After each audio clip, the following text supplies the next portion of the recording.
अबे शाहीन अफरीदी, अभी जब रोहित शर्मा की टीम से मुकाबला हो तो तुम सारी गेंदें उनके मुंह पर मारकर उनके मुंह तोड़ देना। नहीं बाबर यार, मैं इनके मुंह नहीं, इनकी टांगें तोड़ूंगा ताकि ये चलकर मैच खेलने कहीं भी ना जा सकें। बाबर और शाहीन अफरीदी, मेरी बात सुनो।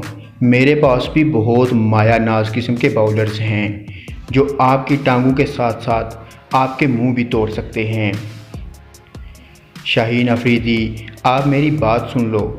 आपने सबसे पहले रोहित शर्मा की टांगें तोड़नी हैं, बाद में बाकी प्लेयर्स की। ठीक है बाबर आजम, मैं सबसे पहले रोहित शर्मा की ही टांगें तोड़ूंगा।